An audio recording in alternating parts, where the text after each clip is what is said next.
Hello friends, एक बार फिर से स्वागत है आपका हमारे यूट्यूब चैनल पे। तो आज हम पढ़ने वाले हैं मिनरल्स और ओर्स के बारे में, जो कि क्लास 8 साइंस की बुक का चैप्टर 3 है, metals and non metals. Okay, देखेंगे मिनरल्स क्या होते हैं, ओर्स क्या होते हैं, कहाँ पे पाए जाते हैं, किस फॉर्म में पाए जाते हैं, बॉक्साइड क्या होते हैं, हेमेटाइट क्या होते हैं, मेटलर्जी क्या होती है, और इसको प्योरीफाई करने के मेथड कौन कौन से हैं। ओके, तो स्टार्ट करते हैं मिनरल्स के साथ। देखो, वो इनऑर्गेनिक सब्सटेंस जो अर्थ की सरफेस के नीचे पाए जाते हैं और उनमें मेटल प्रेजेंट होती है, उनको हम बोलते हैं मिनरल्स। देखो, अर्थ की सरफेस के नीचे से तो और भी चीजें निकलेंगी, पत्थर और भी सैंड, मिट्टी। उनको हम मिनरल्स नहीं बोलेंगे। मिनरल्स उनको बोलेंगे जिसमें मेटल प्रेजेंट होगी। क्या बोला मैंने, एक बार दोबारा सुनो। वो इनऑर्गेनिक सब्सटेंस जो अर्थ की सरफेस के नीचे पाए जाते हैं और उनमें मेटल प्रेजेंट होती है, उनको हम बोलते हैं मिनरल्स। अब और बाकी बात तो ठीक है कि जो सरफेस के नीचे, अर्थ की सरफेस के नीचे पाए जाते हैं, उनको हम मिनरल्स बोलते हैं। पर ये इनऑर्गेनिक सब्सटेंस क्या होते हैं? देखो, इनऑर्गेनिक सब्सटेंस वो होते हैं a group of chemically that contain no carbon, जिसमें कार्बन नहीं होते, कार्बन के पार्टिकल्स नहीं होते, उनको हम इनऑर्गेनिक सब्सटेंस बोलते हैं। ठीक है, नो कंटेनिंग कार्बन। ठीक है, वो ग्रुप, केमिकल के वो ग्रुप जिसमें कार्बन नहीं होते, नो कंटेनिंग कार्बन, उनको हम इनऑर्गेनिक सब्सटेंस बोलते हैं। ओके, और मिनरल्स उनको बोलेंगे जिसमें मेटल प्रेजेंट होंगे। ये नहीं कि भाई पत्थर उठा लिया और बोल दिया हमें मिनरल्स मिली, उसमें मेटल तो है ही नहीं, मिनरल्स कैसे बोल देंगे उसको। ओके, आगे चलते हैं। और क्या होते हैं? देखो, और मिनरल्स की वो फॉर्म जिसमें ज्यादा अमाउंट में मेटल्स पाए जाते हैं और जो हमारे लिए प्रॉफिटेबल हो। प्रॉफिटेबल वो नहीं कि भाई पैसों वाला प्रॉफिटेबल, वो बाद की बात है। प्रॉफिट किसका? मेटल का प्रॉफिट। तो मिनरल्स की वो फॉर्म जिसमें मेटल्स ज्यादा अमाउंट में पाए जाते हैं और हमारे लिए प्रॉफिटेबल होते हैं, उनको हम और बोल देते हैं। ठीक है, अब जैसे एल्यूमिनियम है, एल्यूमिनियम का और क्या है? बॉक्साइट।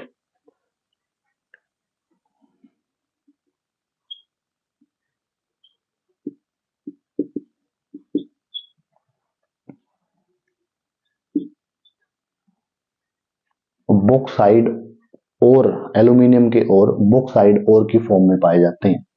फॉर्मूला होता है Al2O3, एल्यूमिनियम ऑक्साइड। और जो आयरन है, आयरन किसकी फॉर्म में पाए जाते हैं?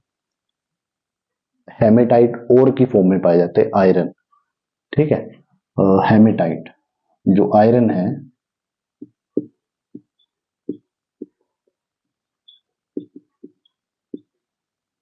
फॉर्मूला होता है Fe2O3, फेरिक ऑक्साइड। ठीक है, अब ये नहीं है कि भाई एल्यूमिनियम ऐसे ही मिल जाएगा हमें, या फिर आयरन है, जब हम अर्थ की सरफेस से निकाल लेंगे ऐसे आयरन मिल जाएगा, या एल्यूमिनियम ऐसे ही मिल जाएगा, नहीं। वो और की फॉर्म में होते हैं, और आयरन के और हेमेटाइट, एल्यूमिनियम के और बॉक्साइट। ओके, तो ये होता है और मिनरल्स की वो फॉर्म जिसमें मेटल ज्यादा अमाउंट में पाए जाते हैं और हमारे लिए प्रॉफिटेबल होते हैं। प्रॉफिटेबल मेटल्स, पैसे वाला प्रॉफिट नहीं, वो बाद की बात है प्रोसेस करने के बाद। ठीक है, तो मेटल का प्रॉफिट उसको हम बोलते हैं ओर। और किसकी फॉर्म में होते हैं, जैसे एल्यूमिनियम का और बॉक्साइड ओर की फॉर्म में पाया जाता है, आयरन का और हेमेटाइट ओर की फॉर्म में पाया जाता है। ठीक है, डायरेक्ट नहीं मिलेंगे कि भाई एल्यूमिनियम मिल गया डायरेक्ट, या फिर जो आयरन है वो डायरेक्ट मिल गया। बॉक्साइट की फॉर्म में एल्यूमिनियम मिलेगा और हेमेटाइट की फॉर्म में आयरन मिलेगा। ओके, यहां तक क्लियर है आई थिंक। आगे चलते हैं।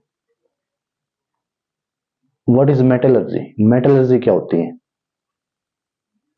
देखो, मेटलर्जी वो होती है जब हमारे पास ओर है, जैसे ये ओर है, हेमेटाइट ओर है, इसमें से मेटल को एक्सट्रैक्ट करने के लिए जो भी प्रोसेस यूज होते हैं उनको हम बोलते हैं मेटलर्जी। क्या बोला मैंने? ओर में से जब मेटल को एक्सट्रैक्ट करते हैं किसी भी ओर में से, और जो भी प्रोसेस लगते हैं उनको हम बोलते हैं मेटलर्जी। ठीक है, जैसे बॉक्साइट है, एल्यूमिनियम का और है, लिखना भूल गया हूं, एल्यूमिनियम का और है बॉक्साइट। अब बॉक्साइड और से एल्यूमिनियम को एक्सट्रैक्ट करने के जो भी प्रोसेस होंगे उनको हम बोलते हैं मेटलर्जी। ठीक है, देखो डेफिनेशन देखते हैं एक बार। द सीक्वेंस ऑफ प्रोसेस, मतलब प्रोसेस का वो सीक्वेंस प्रोसेस का वो सीक्वेंस यूज टू एक्सट्रैक्ट, जो यूज होता है एक्सट्रैक्ट करने के लिए किसको? Metal in its pure form from its ore में से मेटल को प्योर फॉर्म में एक्सट्रैक्ट करने वाले प्रोसेसेस को हम बोलते हैं मेटलर्जी। ओके,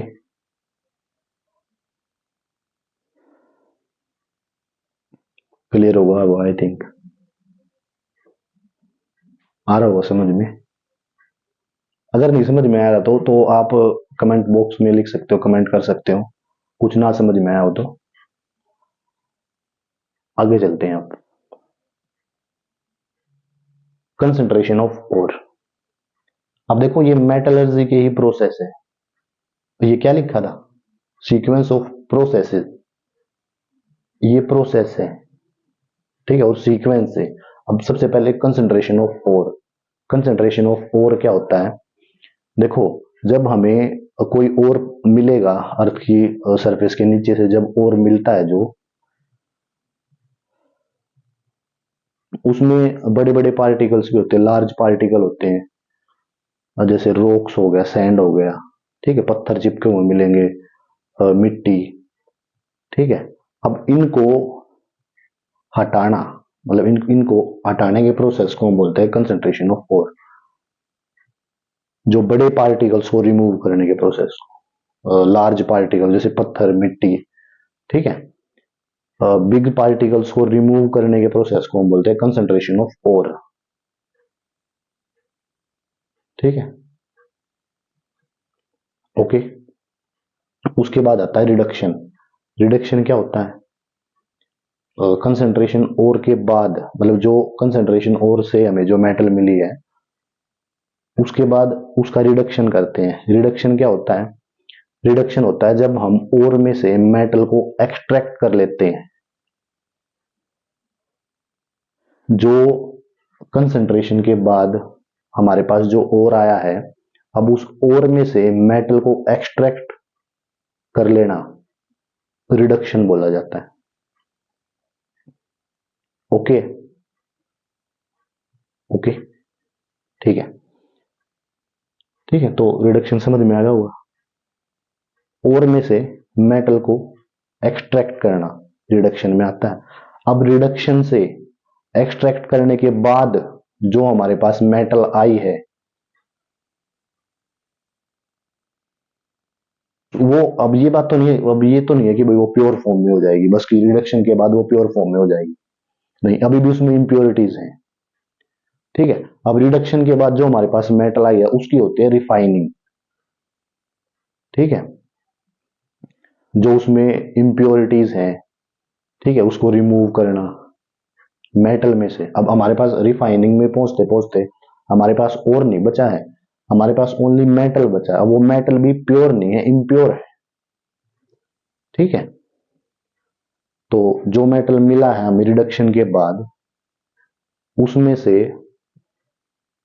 इम्प्योरिटीज को रिमूव करना इज कॉल्ड रिफाइनिंग। ठीक है, अब ये प्रोसेसेस है सीक्वेंस में मेटलर्जी, बता चुका हूं। ठीक है, तो ये चीज थी भाई। कुछ ना समझ में आया हो तो आप कमेंट बॉक्स में लिख सकते हो।